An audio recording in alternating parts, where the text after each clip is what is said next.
Dito tayo magpatayo ng bahay. Saan? Yan. Bakit dyan? Ay, doon tayo dapat sa unahan kasi mag-negosyo tayo. No? Oo, ayoko dyan. Maraming ahas Doon dyan. tayo sa may bakante. Alam mo naman, takot ako sa mga ahas. Doon pala tayo sa bakante. Takot ako sa mga ahas. Utang mo. Aray ka, ang sakit. Grabe naman to. Alala ko na naman si Edward.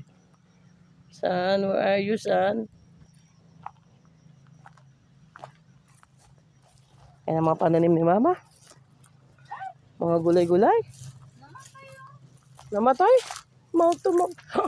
Hey, everyone! Quack, quack, quack. Are you guys hungry?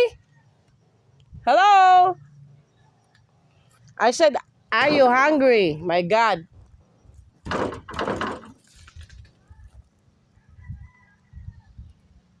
Talk to me or else I will kill you all of you with calderette and bibe.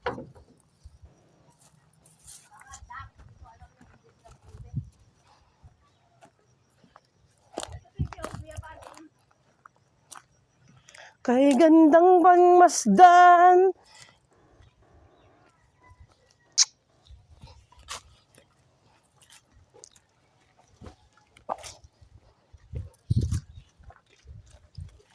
Dito tayo sa garden. Tayo sa garden.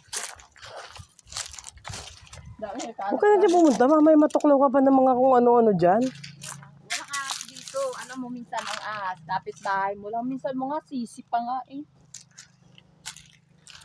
Ano ba mga inuhugot-hugot mo dyan? Oh, ay, baka nakablog ka ba? Baka mamaya may masabi ko. Sis! Sis! Ayun na si Mama. Bati. Ayun na si Mama. Ay, baby, ano kung ano mo yung alok-parig gapit, pisin mong gano'n, may kulay yan eh.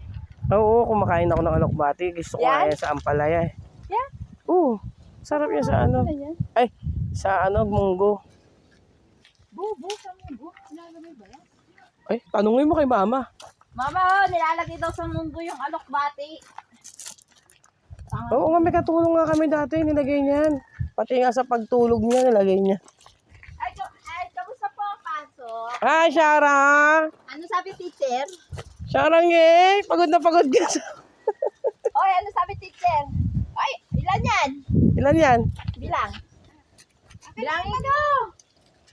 May premyo ka, patingin. Pakita mo daw yung star niya.